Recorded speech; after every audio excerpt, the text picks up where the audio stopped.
A moda portuguesa é uma referência e está em constante evolução, mas há algo que se mantém: o processo de transformar um desenho em roupa. A Companhia das Agulhas é a prova disso mesmo e hoje ensina-te a dominar a arte do corte e da costura. Fica connosco e entra no mundo da moda.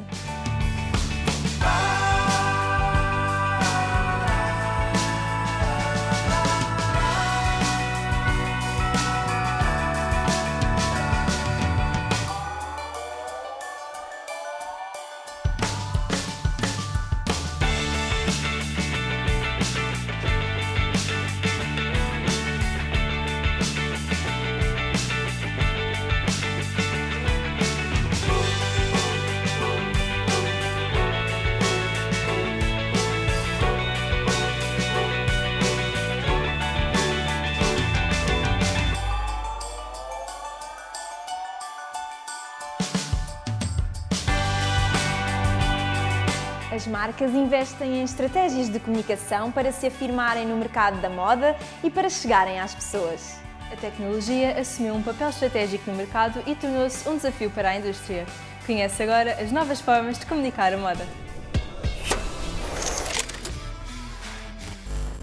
A indústria de moda tem sofrido alterações. A tecnologia revolucionou a relação consumidor-marca.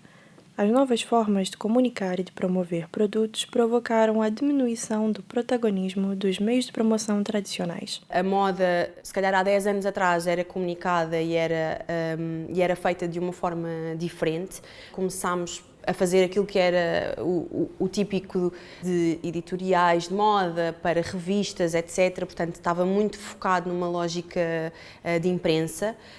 E, de facto, com o avançar também da tecnologia, as marcas cada vez estão a fazer essa mudança para o panorama digital e, provavelmente, aquilo que antes faziam em anúncio de uma revista apenas, hoje em dia acabam por fazer um pacote muito mais completo.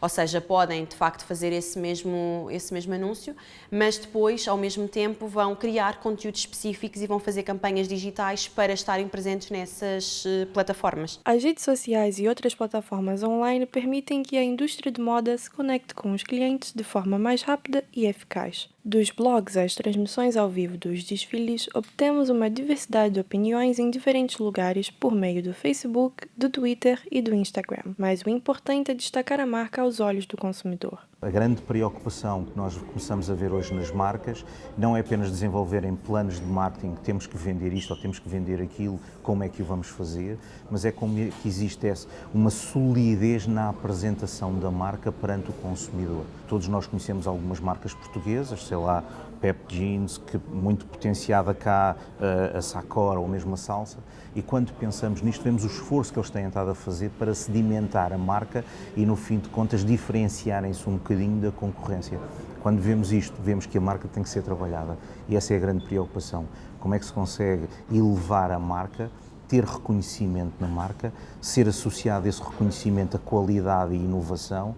Uma das táticas de comunicação usada por marcas é incentivar as pessoas a postar fotos de si com os produtos. Assim, permitem ao consumidor ver como os produtos são em pessoas reais. No entanto, nem tudo são vantagens. O consumidor passa a ter a capacidade de impactar de forma negativa com os comentários online. Mas essa não é a única desvantagem. Uma das desvantagens é obrigar a que as marcas tenham alguém quase em permanência ou internamente ou num serviço externo de gestão de conteúdos para poderem tornar a marca visível basicamente todos os dias com novidades.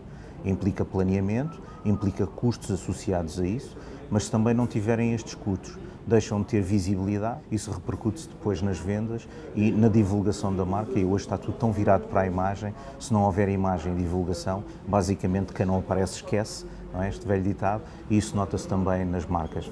Só a título de exemplo, basta perceber como é que as marcas têm estado a trabalhar não só aquilo que eram os mercados estáveis, mas os outros mercados. Com a evolução das redes sociais, os bloggers e os influencers de moda ganharam outro papel. De acordo com a Forbes, as fotos do Instagram de influencers e celebridades ganham uma taxa de envolvimento adicional de 4%, para um aumento de 8%. As marcas confiam também nos influencers e bloggers para obter feedback sobre os seus produtos e servem como elo de ligação entre os consumidores e as marcas. Mas cada vez mais as marcas querem se aliar a caras conhecidas, sejam elas celebridades ou sejam elas influenciadores digitais, e acabam por fazer ali no fundo um 2 em 1, que é fazer a campanha, passar o conceito e passar o objetivo da própria marca, mas fazê-lo através de um porta-voz que também consegue chegar a um maior número de pessoas e consegue levar esse objetivo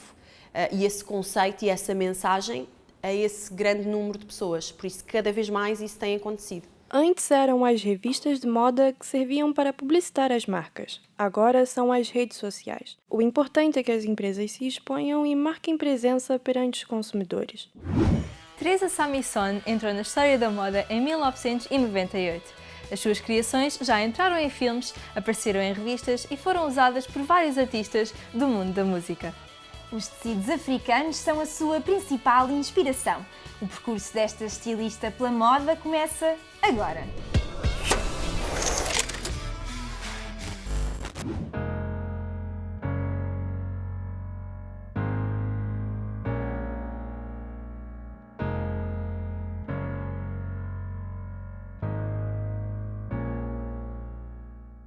Uma estilista que sonhava ser diplomata em criança e depois passou por um percurso de jornalismo. Como é que se passou esta mudança de carreira?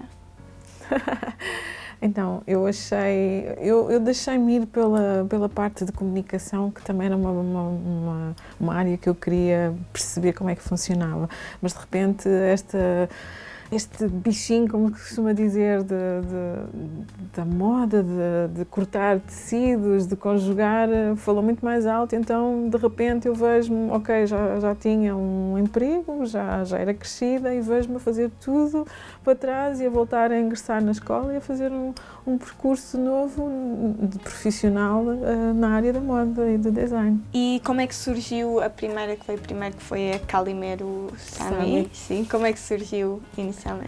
A Calimero Sami surge porque eu vou para Moçambique fazer um trabalho e de repente, obviamente, com tantos tecidos, com tanta cor, eu venho carregada com uma série de tecidos e começo a desenvolver um projeto paralelo àquilo que eu fazia de guarda-roupa, em que faço bolsas, em que faço almofadões, chapéus, N acessórios. Mas depois também começo a fazer roupa para mim, com os tecidos africanos, e as pessoas começam realmente a reparar em algo diferente, que na altura em Lisboa, nomeadamente, não estava a passar-se nada com os tecidos africanos em termos de roupa, e eu começo a aparecer com algumas peças feitas, e então há aqui a Calimero Sami começa a ganhar uma linguagem diferente, que é já algumas peças de roupa ainda sobre a marca Calimero Sami. E como é que passou da Calimero Sami para a Samison? Em 2012 eu estava a fazer um projeto de televisão, de ficção, para Angola, e havia duas das personagens, uma masculina e uma feminina, em que me foi permitido também dar sugestões, juntamente com as figurinistas, para que essas duas personagens fossem vestidas por tecido africano, mas tivessem uma linguagem de moda, porque todo o ambiente do projeto era sobre moda. E essas personagens, à semelhança de outras, mas essas personagens com essa linguagem de vestir começaram a ganhar também importância e tornaram-se de alguma forma referência. Então eu pensei, e também obviamente com o alento de outras pessoas que também pensaram, porque é que tu não fazes a tua própria marca? Já tens um nome que podes utilizar, tens criatividade, porque é que não fazes? E então eu de repente, aquilo que se vinha a passar com a Calimero Sami, e já havia as tais peças de roupa, evoluiu para aquilo que passou a ser a Samison em 2012. Como é que surge a ideia, normalmente, de uma peça? eu posso estar em qualquer lado, não é? Às vezes tem a ver com as cores que eu vejo e as misturas de cores que eu quero fazer. E depois, a partir dessas cores ou do padrão que eu tenho e que me apetece muito trabalhar, desenho uma peça para aquele padrão, ou então, obviamente, se tenho uma coleção, vou pensar em algo que faça sentido, que eu queira ver representado enquanto coleção. Posso ter ido ver uma peça de teatro, posso ter ido a um museu, posso ter ido passear em Portugal ou fora de Portugal, e qualquer coisa que eu vejo, eu tenho um caderno e estou sempre a apontar ou ideias, ou a desenhar qualquer coisa, ou recolher materiais, e vou pondo nesse caderno.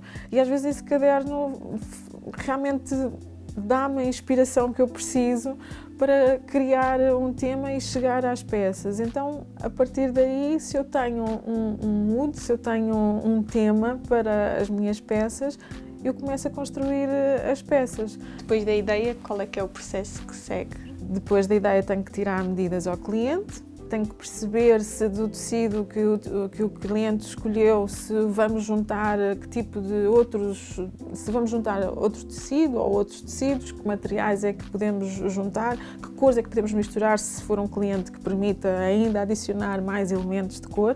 Depois das medidas, eu faço os moldes em papel, corto e faço um protótipo, ou seja, não corto diretamente no tecido, mas corto num outro tecido para que o cliente possa vir fazer uma primeira prova para perceber se aquela peça realmente está bem, se está de encontro com o que o cliente tinha pensado, se cai bem no seu corpo, se tem as alturas ideais, enfim, para depois então cortar a peça definitiva.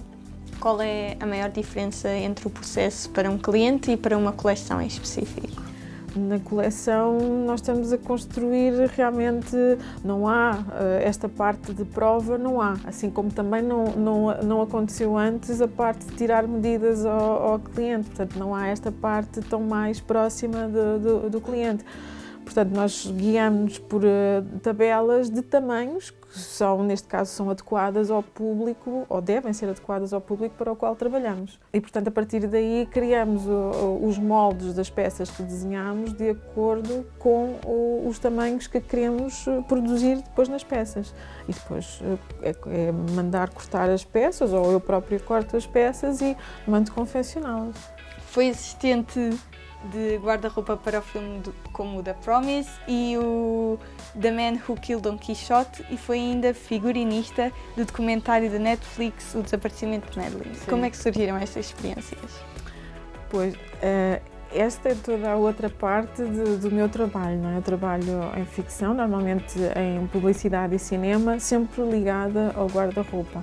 Trabalho muito com o mercado internacional, quer a fazer eu próprio os figurinos, quer dando assistência aos figurinistas que às vezes vêm com esses projetos.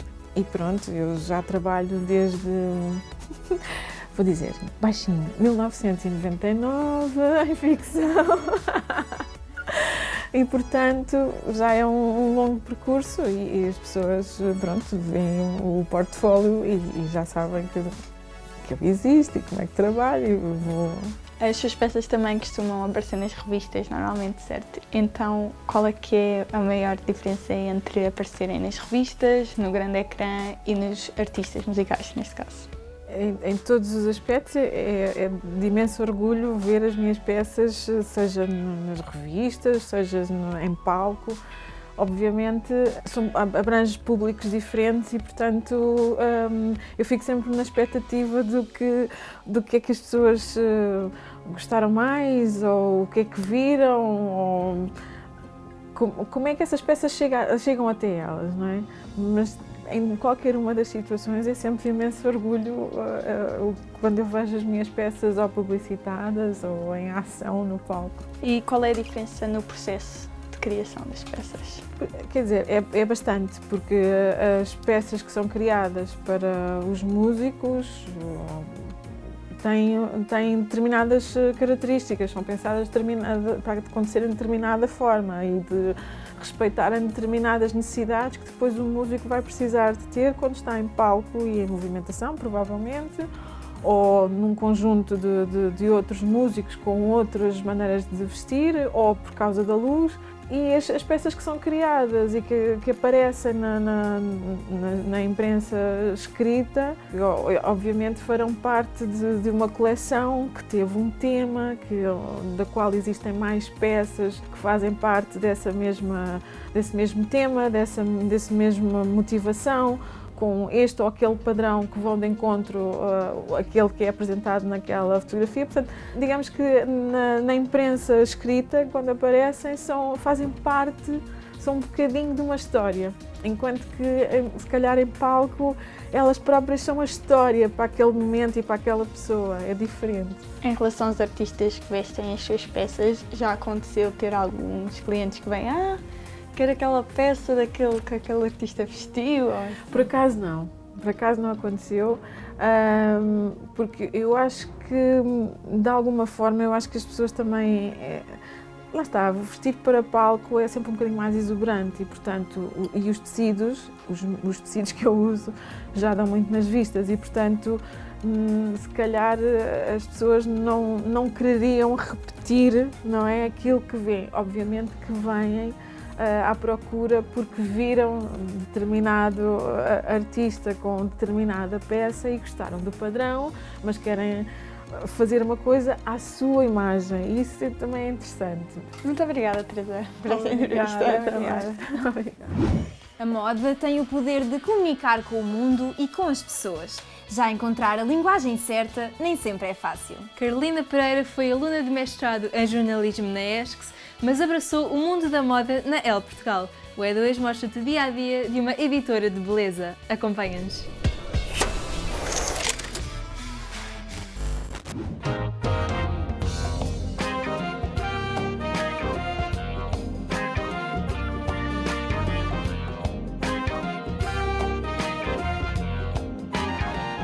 Sem uma editora de beleza não havia o conceito de testar e aprovar um produto.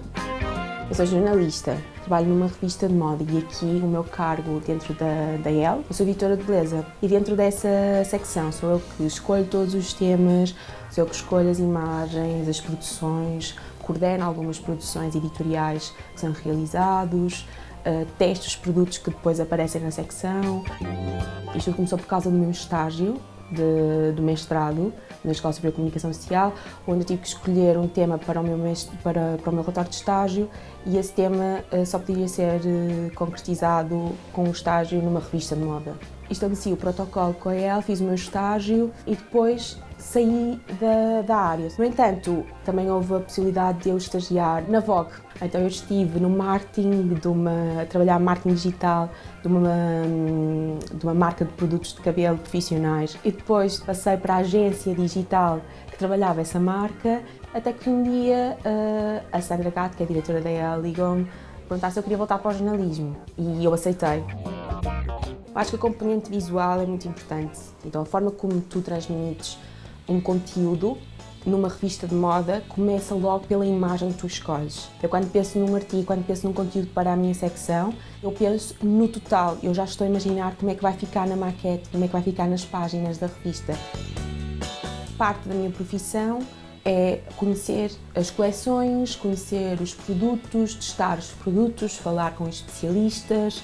Dado que a Elle é um título internacional, é muito frequente nós estarmos em representação da revista em eventos internacionais, por isso há muitas viagens também, mas o meu dia passa muito por vir para a redação, tenho muitos e-mails para responder, não só de parceiros, entrevistas que eu vou marcar, estou sempre a ler blogs, sites de notícias específicos da área, porque normalmente os produtos que chegam cá, a Portugal, a maior parte deles já chegam com delay. Este produto já foi lançado, alguns no mundo, e já há um feedback e já há um review para ler sobre o produto. No digital, tu tecnicamente não tens limite de espaço e consegues criar uma coisa que é a interligação de temas. Basta pôr um hiperlink, clicas, tu consegues contextualizar através do hiperlink. No papel não é isso, tu queres contar, tens que contar todo o background, tens que fazer uma contextualização mais profunda. Os maiores desafios enquanto jornalista de beleza ou jornalista de moda hoje em dia, acho que são um bocadinho similares aos desafios do jornalismo em geral em Portugal. A Elle é a maior revista de moda do mundo, é um título internacional, estamos presentes em 46 países, portanto há uma linha editorial e há um nível que os nossos leitores esperam de nós que tem que ser alcançado. Não é? Então isso é um desafio muito grande, tu conseguires manter-te fiel a esse nível de qualidade que é inerente ao nosso título. Temos que ver que a nossa própria indústria da moda também do panorama internacional, é bastante recente, apesar da indústria de produção de moda em Portugal ser enorme. Acho que conseguimos fazer coisas diferentes, disruptivas, e eu gosto mesmo muito de fazer isto e gosto muito de trabalhar com esta equipa e de trabalhar na Elle, mas gostava de ver a indústria e o meio e as revistas de moda, os títulos de moda aumentarem em número e aumentar cada vez mais o nosso nível de qualidade da produção.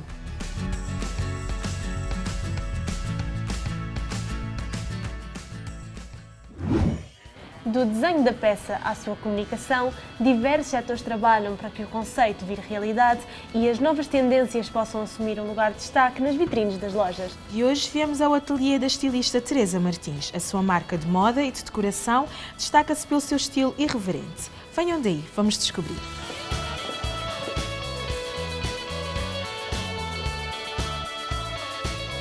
A ideia vai na sequência do trabalho que eu já fazia na área da decoração e trabalhava com alguns fornecedores que traziam tecidos da Índia e numa conversa desafiaram-me porque é que não vens à Índia a trabalhar nos tecidos e começou assim.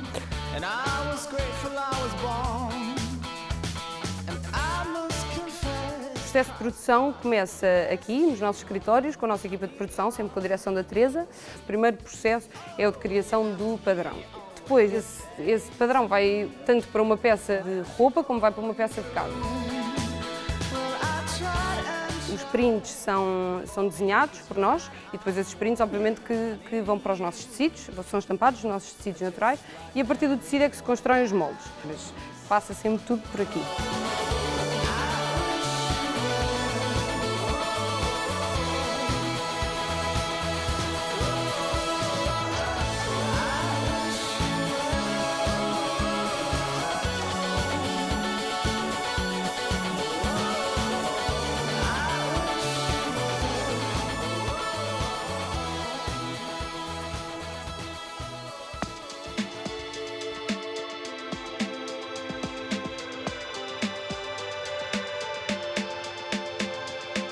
A comunicação molda-se um bocadinho às coleções, sim, mas a base é sempre a mesma.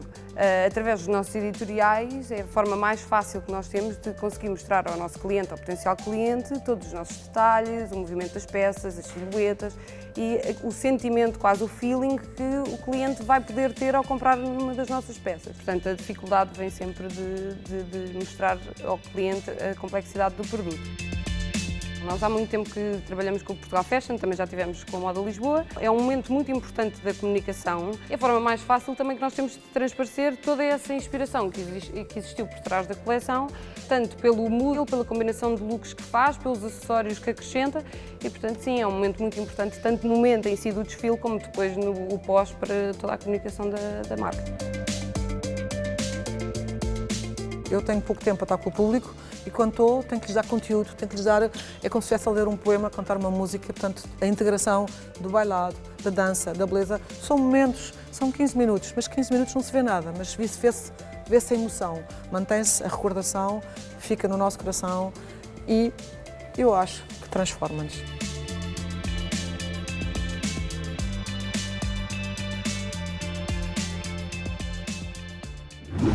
Esta jornada pela moda mostra que a área é mais complexa do que parece, mas hoje fica por aqui. O E2 volta para a semana com mais um episódio. Entretanto, não percas os nossos conteúdos exclusivos. Acompanha-nos no Instagram e no Facebook em E2.esques e no YouTube em E2esques.